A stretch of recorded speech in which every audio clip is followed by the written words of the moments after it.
ಎಲ್ಲರಿಗೂ ನಮಸ್ಕಾರ. ಯೋಗ Sandeep YouTube and Facebook ಚಾನಲ್ಗೆ ನಿಮ್ಮೆಲ್ಲರಿಗೂ ಪ್ರೀತಿಯ ಸ್ವಾಗತ. ನಾನು ಯೋಗ ಮಾಸ್ಟರ್ ಸಂದೀಪ್ MN. ಸ್ನೇಹಿತರೆ, ನೀವು ಹಿಂದಿನ ಸಂಚಿಕೆಯಲ್ಲಿ ನೋಡಿದ್ರಿ, ನಾವು ಯಮದ ಬಗ್ಗೆ ತಿಳಿಸ್ಕೊಟ್ಟಿದ್ದೆ. ಯಮ ಅಂದ್ರೆ ಏನು, ಅದನ್ನು ಹೇಗೆ ಪಾಲನೆ ಮಾಡ್ಬೇಕಂತ. ಈಗ ನಾನು ನಿಯಮದ ಬಗ್ಗೆ ತಿಳಿಸ್ಕೊಡ್ತಾ ಇದ್ದೀನಿ. ನಿಯಮ ಅಂದ್ರೆ ಅಷ್ಟಾಂಗ ಯೋಗದಲ್ಲಿ 2ನೇ ಹಂತ ನಿಯಮ ಅಂತ ಕರಿತೀವಿ.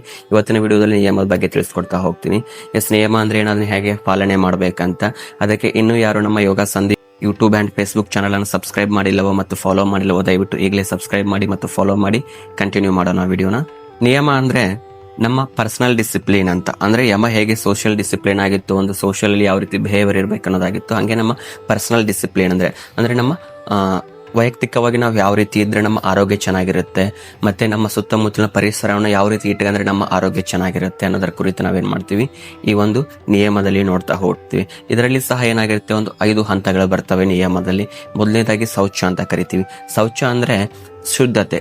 ಅದು ನಮ್ಮ ದೈಹಿಕದಿಂದ ಆಗಿರ್ಬೋದು ಮತ್ತು ಮಾನಸಿಕದಿಂದ ಆಗಿರ್ಬೋದು ಮತ್ತು ನಾವು ಸುತ್ತಮುತ್ತಲ ಇರ್ತಕ್ಕಂಥ ಪರಿಸರದಿಂದ ಆಗಿರ್ಬೋದು. ನಾವೇನ್ ಮಾಡಬೇಕು, ಶೌಚವಾಗಿ ಇರುವಂತದ್ದು. ನಮ್ಮ ವಿಚಾರಗಳು ಶೌಚವಾಗಿರ್ಬೇಕಂದ್ರೆ ನಾವೇನ್ ಮಾಡಬೇಕು, ನಮ್ಮ ಸುತ್ತಮುತ್ತಲಿನ ಪರಿಸರವನ್ನು ಸಹ ನಾವೇನ್ ಮಾಡ್ಕೊಳ್ಬೇಕು, ಶೌಚವಾಗಿ ಇಡುವಂಥದ್ದು. ಈಗ ಒಂದು ಥಿಂಕ್ ಮಾಡಿ, ನಮ್ಮ ಸುತ್ತಲಿನ ಜಾಗ ಏನಾಗಿರ್ಬೇಕು, ತುಂಬಾ ಕ್ಲೀನ್ ಆಗಿರ್ಬೇಕು. ಇಲ್ಲ ಅಂದ್ರೆ ಏನಾಗುತ್ತೆ, ಅಲ್ಲಿ ಏನೋ ಕಸ ಬಿದ್ದಿದೆ, ಏನೋ ಕಡ್ಡಿ ಬಿದ್ದಿದೆ, ಬೇರೆ ಬೇರೆ ವಸ್ತುಗಳು, ಬೇಡವಾದಂಥ ವಸ್ತುಗಳು ಸುತ್ತಮುತ್ತಲಲ್ಲಿ ಏನಾಗಿರುತ್ತೆ, ತುಂಬಾ ಸ್ಪ್ರೆಡ್ ಆಗಿಬಿಟ್ಟಿರುತ್ತೆ. ಅಂತ ಟೈಮಲ್ಲಿ ನಮ್ಮ ಮನಸ್ಥಿತಿ ಚೆನ್ನಾಗಿರುತ್ತೆ?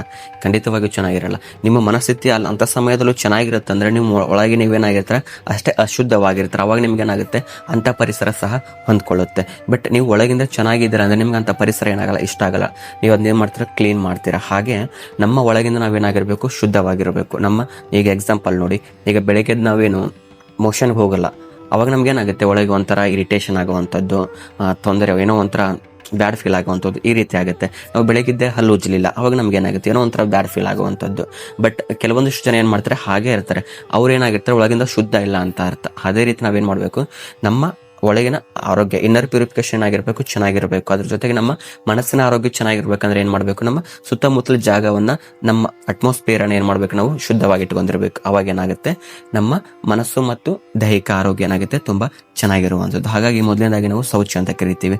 ನಿಮ್ಮ ಒಳಗಿನ ಆರೋಗ್ಯವನ್ನು ನೀವು ಕಾಪಾಡ್ಕೊಳ್ಬೇಕಂದ್ರೆ ಶೌಚವಾಗಿರುವಂಥದ್ದು, ಮಲಮೂತ್ರ ಕರೆಕ್ಟಾಗಿ ವಿಸರ್ಜನೆ ಮಾಡುವಂಥದ್ದು, ಸರಿಯಾದ ಆಹಾರವನ್ನು ತಿನ್ನುವಂಥದ್ದಾಗಿರ್ಬೋದು, ಸ್ನಾನ ಮಾಡುವಂಥದ್ದಾಗಿರ್ಬೋದು. ಇವೆಲ್ಲ ಏನಾಗುತ್ತೆ, ನಮ್ಮ ಆರೋಗ್ಯವನ್ನ ಮತ್ತೆ ನಮ್ಮ ಅಟ್ಮಾಸ್ಫಿಯರ್ ಅನ್ನ ಚೆನ್ನಾಗಿಟ್ಟುಕೊಳ್ಳಿಕ್ಕೆ ಇವು ಸಹ ಏನಾಗುತ್ತೆ, ಹೆಲ್ಪ್ ಆಗುವಂಥದ್ದು. ಅದಕ್ಕೆ ಮೊದಲನೇದಾಗಿ ಏನು, ಶೌಚ ಅಂತ ಕರಿತೀವಿ. ಎರಡನೇದಾಗಿ ಸಂತೋಷ ಅಂತ. ಸಂತೋಷ ಅಂದ್ರೆ ಏನು, ಸುಮ್ಮನೆ ಸಂತೋಷವನ್ನ ಪಡೋದು, ಹುಚ್ಚರಾಗಿ ಸಂತೋಷ ಪಡೋದು ಅಂತಲ್ಲ. ಸಂತೋಷ ಅಂದ್ರೆ ಇಲ್ಲಿ ಅರ್ಥ ತೃಪ್ತಿ ಮನೋಭಾವ.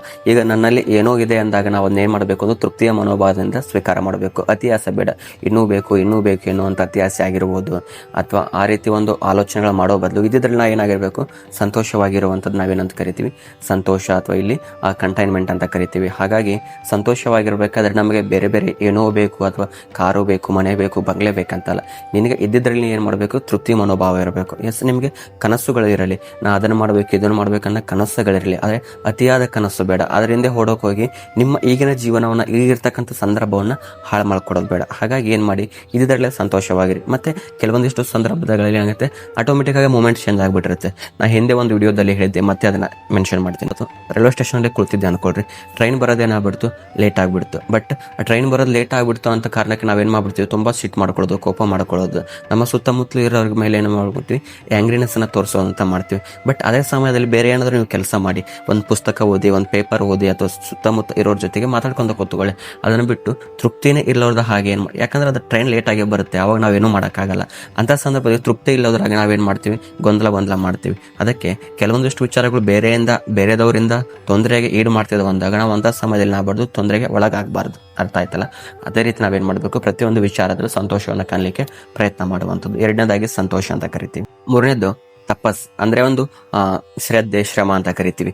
ಈಗ ಯೋಗದಲ್ಲೇ ತಗೊಳ್ರಿ, ಈಗ ನೀವು ಪ್ರತಿದಿನ ಎದ್ದು ಯೋಗ ಅಭ್ಯಾಸ ಮಾಡ್ತೀರಾ ಅಂದ್ರೆ, ಆಸನ ಮತ್ತು ಪ್ರಾಣಾಯಾಮದ ಅಭ್ಯಾಸ ಮಾಡ್ತೀರಾ ಅಂದ್ರೆ, ಅದನ್ನ ಶ್ರದ್ಧೆಯಿಂದ ಮತ್ತು ಶ್ರಮದ ಮೂಲಕ ಮಾಡುವಂಥದ್ದು. ಒಂದು ದಿನ ನಾವೇನ್ ಮಾಡ್ಬೋದು, ಅದನ್ನ ಸ್ಟಾಪ್ ಮಾಡಬಾರ್ದು. ಅದೇ ರೀತಿ ನಿಮ್ಮ ಜೀವನದಲ್ಲಿ ನೀವು ಯಾವುದೋ ಒಂದು ಪ್ಲಾಟ್ಫಾರ್ಮ್ ಅನ್ನು ಆಯ್ಕೆ ಮಾಡ್ಕೊಂಡಿರ್ತೀರಾ, ಯಾವುದೋ ಒಂದು ಗೋಲ್ ಅನ್ನು ನಿಮ್ಗಿರುತ್ತೆ, ಅದ್ರಲ್ಲಿ ನಾವೇನ್ ಮಾಡಬೇಕು, ತಪಸ್ಸನ್ನ ಮಾಡುವಂಥದ್ದು. ಅದರಲ್ಲಿ ನಾವು ಕನ್ಸಿಸ್ಟೆನ್ಸಿ ಅಂತ ಕರಿತೀವಿ, ಅದನ್ನ ಮೇಂಟೈನ್ ಮಾಡುವಂಥದ್ದಾಗಿರ್ಬೋದು. ನಮ್ಮ ಎಫರ್ಟ್ ಅನ್ನ ಎಷ್ಟು ಸಾಧ್ಯವಾಗುತ್ತೋ ಅಷ್ಟು ನಾವೇನ್ ಮಾಡಬೇಕು, ಎಫರ್ಟ್ ಅನ್ನು ಹಾಕುವಂಥದ್ದು. ಮತ್ತೆ ಯಾವುದೇ ಫಲಾಪೇಕ್ಷೆ ಇಲ್ಲದೆ ನಾವೇನ್ ಮಾಡ್ಬೇಕು, ಫಲಾಪೇಕ್ಷೆ ಅಂದ್ರೆ ಏನು ಕೆಲಸ ಮಾಡೋಕ್ಕಿಂತ ಮುಂಚೆ ನಾವು ಅದನ್ನ ಫಲವನ್ನ ಬಯಸಬಾರ್ದು. ಆ ರೀತಿ ನಾವೇನ್ ಮಾಡುವಂಥದ್ದು, ತಪಸ್ಸನ್ನ ಮಾಡುವಂಥದ್ದು. ಅದಕ್ಕೆ ನೀವು ಯಾವುದೋ ಒಂದು ಕೆಲಸ ಮಾಡ್ತೀರಿ, ನೀವು ಬೇರೆ ಬೇರೆ ಲೈಫ್ ಒಳಗೆ ನೀವು ಏನೋ ಒಂದು ಅಚೀವ್ಮೆಂಟ್ಗೋಸ್ಕರ ನೀವೇನ್ ಮಾಡ್ತಾ ಇರಿ, ಹೋರಾಡ್ತಾ ಇರಿ. ಬಟ್ ಅದ್ರಲ್ಲಿ ನೀವೇನ್ ಮಾಡಬೇಕು, ಕರೆಕ್ಟಾಗಿ ನಿಮ್ಮ ಶ್ರಮ ಇರಬೇಕು, ಕರೆಕ್ಟಾಗಿ ನಿಮ್ಮ ಶ್ರದ್ಧೆ ಇರಬೇಕು. ನೀವು ಜಾಸ್ತಿ ಅದ್ರ ಬಗ್ಗೆ ಏನ್ ಮಾಡಬಾರ್ದು, ಫ್ಯೂಚರ್ ಬಗ್ಗೆ ಥಿಂಕ್ ಮಾಡ್ಲಿಕ್ಕೆ ಹೋಗಬಾರ್ದು. ಯಾಕಂದ್ರೆ ಇವತ್ತು ನೀವೇನ್ ಕೆಲಸ ಮಾಡ್ತೀರಾ ಅದೇ ನಿಮ್ದೇನಾಗುತ್ತೆ, ಫ್ಯೂಚರ್ ಆಗಿರುತ್ತೆ. ನೀವೀಗ ಏನೋ ಒಂದು ಆಕ್ಟಿಂಗ್ ಮಾಡ್ತೀರಾ ಅನ್ಕೊಳ್ರಿ, ನೀವು ಮುಂದೆ ಒಂದು ಆಕ್ಟರ್ ಆಗೇ ಆಗ್ತೀರಾ. ಇವತ್ತೇನೋ ಸಿಂಗಿಂಗ್ ಮಾಡ್ತೀರಾ ಅನ್ಕೊಳ್ರಿ, ಮುಂದೆ ನೀವು ಸಿಂಗರ್ ಆಗೇ ಆಗ್ತೀರಾ. ಬಟ್ ಆ ರೀತಿ ನಾವು ಏನಾಗಬೇಕು, ತಪಸ್ಸನ್ನ ಮಾಡುವಂಥದ್ದು. ಅದಕ್ಕೆ ಅಡ್ವಾನ್ಸ್ ಆಗಿ ನಾ ಆಕ್ಟರ್ ಆಗ್ತೀನಿ ಅನ್ಕೊಂಡ್ರೆ ಆಗಲ್ಲ. ನೀ ಆಕ್ಟಿಂಗ್ ಮಾಡೋದನ್ನ ಕಲಿಬೇಕು ಅಂದಾಗ ಮಾತ್ರ ಏನಾಗ್ತೀರಾ, ಆಕ್ಟರ್ ಆಗುವಂಥದ್ದು. ಅದಕ್ಕೆ ನಮ್ಮ ತಪಸ್ಸು ಈ ರೀತಿ ಇರುವಂಥದ್ದು. ನಾವು ಎಷ್ಟೇ ಸಂದರ್ಭ, ಎಷ್ಟೇ ಕಷ್ಟ ಬಂದರೂ ಏನ್ ಮಾಡಬಾರ್ದು, ನಮ್ಮ ಯಾವುದೋ ಒಂದು ರೀತಿಯ ಪ್ರಾಕ್ಟೀಸ್ ಆಗಿರ್ಬೋದು, ಅದಕ್ಕೆ ನಾವು ನಾಲೆಜ್ ಅನ್ನ ಗೇನ್ ಮಾಡ್ಕೊಳ್ತಾ ಇರ್ತೀವಿ. ಆ ಹಾದಿಯನ್ನ ನಾವೇನ್ ಮಾಡಬಾರ್ದು, ಸ್ಟಾಪ್ ಮಾಡ್ಲಿಕ್ಕೆ ಹೋಗ್ಬಾರ್ದು. ಎಂಥ ಕಟ್ಟ ಕಾಲದಲ್ಲೂ ಎಂಥ ಸಂದರ್ಭ ಬಂದ್ರೆ ನಾವೇನ್ ಮಾಡ್ಬೇಕು, ನಮ್ಮ ತಪಸ್ಸು ಅಷ್ಟೇ 100% ನಾವು ಕೊಡ್ತಾನೆ ಹೋಗಬೇಕು. ಇದು ಏನಾಗಿರುತ್ತೆ, ಮೂರನೇದಾಗಿ ತಪಸ್ಸು ಅಂತ ಕರಿತೀವಿ. ಸ್ನೇಹಿತರೆ, ನಾಲ್ಕನೇದಾಗಿ ಸ್ವಾಧ್ಯಾಯ ಅಂತ. ಸ್ವಾಧ್ಯಾಯ ಅಂದ್ರೆ ನಮ್ಮನ್ನು ನಾವು ಅರ್ಥಕೊಳ್ಳುವಂಥದ್ದು, ಒಂದು ಏನಂತರ ಆತ್ಮ ಧ್ಯಾನವನ್ನು ಪಡೆದುಕೊಳ್ಳುವಂಥದ್ದು. ಈಗ ಎಕ್ಸಾಂಪಲ್ ಹೇಳ್ಬೇಕಂದ್ರೆ, ನಾನು ಯಾರು ಅನ್ನೋ ಪ್ರಶ್ನೆಯನ್ನು ನಾವೇನ್ ಮಾಡ್ಕೊಳ್ಬೇಕು, ಹಾಕೊಳ್ಬೇಕು. ನಾನು ಯಾರು ಅನ್ನೋ ಶಬ್ದ ನೋಡೋಕೊಂದು ಕೇಳೋಕೊಂದು ಸಿಂಪಲ್ ಆಗಿ ಅನಿಸ್ಬೋದು. ಬಟ್ ಅದಕ್ಕೆ ಸಿಗುವಂತ ಉತ್ತರ ಏನಿದೆ ಅಲ್ಲ, ಅದು ಅಷ್ಟು ಸುಲಭವಾದಂತ ಉತ್ತರ ಅಲ್ಲ. ಒಬ್ಬ ನರೇಂದ್ರ ಸ್ವಾಮಿ ವಿವೇಕಾನಂದರಿಗೆ ಬೆಳೆದಿದ್ದೆ ನಾನು ಯಾರೋ ಎಂಬ ಪ್ರಶ್ನೆಯಿಂದ, ದೇವರು ಎಲ್ಲಿದ್ದಾನೆ ಎಂಬ ಪ್ರಶ್ನೆಯಿಂದ. ಹಾಗಾಗಿ ನಾವೇನ್ ಮಾಡ್ಬೇಕು, ನಾನು ಯಾರು ಅನ್ನೋ ಕ್ವಶನ್ ಏನಿರುತ್ತಲ್ಲ ಅದನ್ನ ಸುಮ್ಮನೆ ಹಾಕೊಳ್ಳೋದಲ್ಲ. ನಾನು ಯಾರು, ನಾ ಯಾಕೆ ಹುಟ್ಟಿದ್ದೇನೆ, ನನ್ನಲ್ಲಿ ಏನ್ ಸಾಮರ್ಥ್ಯ ಇದೆ, ನಾನು ಹೆಂಗ್ ಹೊರಗೆ ಹಾಕಬೇಕು, ನನ್ನ ಸಾಮರ್ಥ್ಯವನ್ನು ಬಳಕೆ ಮಾಡ್ಕೊಂಡ್ರೆ ನಾ ಮುಂದೆ ಯಾವ ಹಂತದಲ್ಲಿ ಬೆಳಿತೀನಿ ಅನ್ನುವಂಥದ್ದು ಎಲ್ಲದ್ರ ಬಗ್ಗೆ ನಮ್ಗೇನಿರಬೇಕು, ಸ್ವಾಧ್ಯಾಯ ಇರಬೇಕು. ನಮ್ಮನ್ನ ನಾವು ಸೆಲ್ಫ್ ಸ್ಟಡಿ ಮಾಡುವಂಥದ್ದು. ಅದರ ಜೊತೆಗೆ ಸತ್ಯದ ಅರಿವನ್ನು ನಾವು ತಿಳ್ಕೊಳ್ಬೇಕು. ಇವು ಸಮಾಜದಲ್ಲಿ ಸಾಕಷ್ಟು ದ್ವಂದ್ವ ವಿಚಾರಗಳಿವೆ. ಇದು ಆದ್ರೆ ಹೇಗೆ, ಅದಾದ್ರೆ ಹೇಗೆ, ಆ ವ್ಯಕ್ತಿ ಹಾಗಿದ್ನ, ಈ ವ್ಯಕ್ತಿ ಹೀಗಿದ್ನ ಅಂತ ಏನಾಗಿದ್ದು ದ್ವಂದ್ವ ವಿಚಾರಗಳು ಸಾಕಷ್ಟಿವೆ.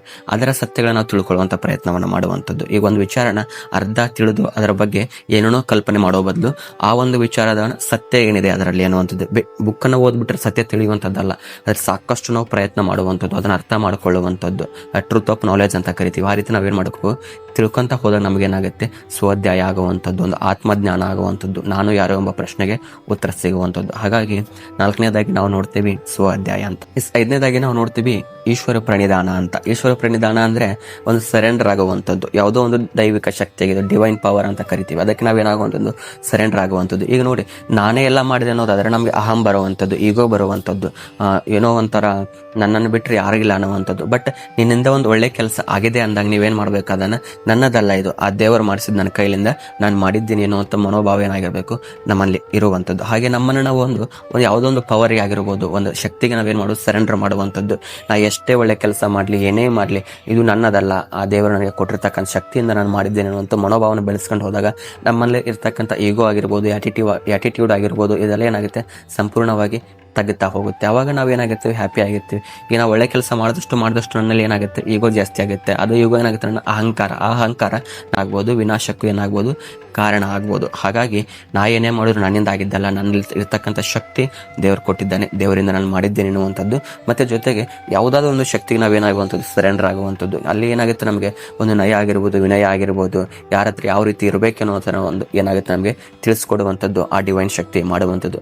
ಯಾವುದೇ ಒಂದು ದೇವರಾಗಿರ್ಬೋದು, ನೀವು ದೇವರಂದ್ರೆ ಈಗ ಇಂಥ ವ್ಯಕ್ತಿಗಳೇ ಇಂಥರೇ ದೇವ್ರು ಅಂತಂದು ಹೇಳೋದಲ್ಲ, ಅದು ಒಂದು ಅದ್ಭುತ ಶಕ್ತಿ. ಅಲ್ಲಿ ಯಾರನ್ನು ಬೇಕಾದ್ರೆ ನೀವು ಇಡಬಹುದು. ನಿಮ್ಮ ತಂದೆ ಆಗಿರ್ಬೋದು, ತಾಯಿ ಆಗಿರ್ಬೋದು, ಯಾವುದೋ ಒಬ್ಬ ವ್ಯಕ್ತಿ ಆಗಿರ್ಬೋದು, ನಿಮ್ಮ ಗುರು ಆಗಿರ್ಬೋದು, ಆ ದೇವರ ಸ್ಥಾನದಲ್ಲಿ, ಒಂದು ಅದ್ಭುತ ಸ್ಥಾನದಲ್ಲಿ ನೀವು ಯಾರನ್ನು ಬೇಕಾದ್ರೂ ಇಡಬಹುದು. ಅಂತ ವ್ಯಕ್ತಿಗಳು ಸೂಕ್ತವಾಗಿದ್ದಲ್ಲಿ ಮಾತ್ರ ನೀವೇನಾಗಿರ್ಬೋದು, ಯಾರನ್ನು ಬೇಕಾದ್ರೂ ಇಡಬಹುದು. ಹಾಗಾಗಿ ಅವರಿಗೆ ಏನಾಗುವಂತ, ನೀವು ಸರೆಂಡರ್ ಆಗುವಂಥದ್ದು. ಮನುಷ್ಯ ಒಬ್ಬರಿಗಾದ್ರೆ ಏನ್ ಮಾಡ್ಬೇಕು, ತಲೆಯನ್ನ ಬಾಗ್ಬೇಕು. ಅಂದಾಗ ಮಾತ್ರ ಜೀವನದಲ್ಲಿ ನಾವು ಏನಾದ್ರೂ ಮಾಡ್ಲಿಕ್ಕೆ ಸಾಧ್ಯ. ನಿಮ್ಗೆ ಇದು ಅರ್ಥ ಆಯ್ತು ಅನ್ಕೊಂತೀನಿ. ನಾವಿವತ್ತು ನಿಯಮದಲ್ಲಿ ನೋಡಿದ್ವಿ ಶೌಚ, ಸಂತೋಷ, ತಪ, ಸ್ವಾಧ್ಯಾಯ ಮತ್ತು ಈಶ್ವರಿ ಪ್ರಣಿಧಾನ ಅಂತ. ಈ 5 ಹಂತಗಳನ್ನ ಫಾಲೋ ಮಾಡೋದ್ರಿಂದ ಏನಾಗುತ್ತೆ, ನಮ್ಮ ವೈಯಕ್ತಿಕ ಆರೋಗ್ಯ, ನಮ್ಮ ಪರ್ಸನಲ್ ಡಿಸಿಪ್ಲಿನ್ ಏನಿರುತ್ತೆ, ಒಂದು ಶಿಸ್ತುಬದ್ಧ ಜೀವನವನ್ನು ನಾವು ಕಲೀಲಿಕ್ಕೆ ಸಾಧ್ಯ ಆಗುವಂಥದ್ದು. ಹಾಗಾಗಿ ಈ ವಿಡಿಯೋದೆಲ್ಲ ನಿಮ್ಗೆ ತಿಳಿಸ್ಕೊಟ್ಟಿದ್ದೀನಿ ನಿಯಮ ಅಂದ್ರೆ ಏನು ಅಂತ. ಮುಂದಿನ ವಿಡಿಯೋದೆಲ್ಲ ನಿಮ್ಗೆ ತಿಳಿಸ್ಕೊಡ್ತೀನಿ ಆಸನ ಅಂದ್ರೆ ಏನು ಅಂತ. ಹಾಗಾಗಿ ಮುಂದಿನ ವಿಡಿಯೋ ಬರೋದ್ರಿಗೆ ಏನ್ ಮಾಡಿ, ನೀವು ಕುತೂಹಲದಿಂದ ಕಾಯಿರಿ. ಮತ್ತೆ ಇದೇ ರೀತಿಯ ಹೆಚ್ಚಿನ ಯೋಗ ರಿಲೇಟೆಡ್ ವಿಡಿಯೋಸ್ಗಾಗಿರ್ಬೋದು, ಆಸನಗಳಿಗಾಗಿರ್ಬೋದು, ಅಥವಾ ಪ್ರಾಣಾಯಾಮ ಅಥವಾ ಇಂಥ ಒಂದು ಸ್ಪಿರಿಚುವಲ್ ಮೆಥಡ್ ಬಗ್ಗೆ ನಿಮ್ಗೆ ತಿಳ್ಕೊಳ್ಬೇಕನ್ನೋದಾದ್ರೆ ಯೋಗ ಸಂದೀಪ್ ಯೂಟ್ಯೂಬ್ ಚಾನಲ್ ಸಬ್ಸ್ಕ್ರೈಬ್ ಮಾಡಿ. ಮತ್ತು ಈ ವಿಡಿಯೋನ ನಿಮ್ಮ ಸ್ನೇಹಿತರೊಂದಿಗೆ ಹಂಚಿಕೊಳ್ಳಿ. ಮತ್ತೆ ನಿಮ್ಮ ಅನಿಸಿಕೆನ ಕಮೆಂಟ್ ಬಾಕ್ಸ್ ಅಲ್ಲಿ ಕಮೆಂಟ್ ಮಾಡಿ. ಮತ್ತೆ ಈ ವಿಡಿಯೋನ ತಪ್ಪದೆ ಲೈಕ್ ಮಾಡಿ. ಅದರ ಜೊತೆಗೆ ನಮ್ಮ ಫೇಸ್ಬುಕ್ ಚಾನಲ್ ಅನ್ನು ಫಾಲೋ ಮಾಡಿ. ಜೊತೆಗೆ ನಮ್ಮ ಇನ್ಸ್ಟಾಗ್ರಾಮ್ ಚಾನಲ್ ಸಹ ಏನ್ ಮಾಡಿ, ಫಾಲೋ ಮಾಡಿ. ಎಲ್ಲರಿಗೂ ಒಳ್ಳೆಯದಾಗಲಿ. ನಮಸ್ಕಾರ. ಜೈ.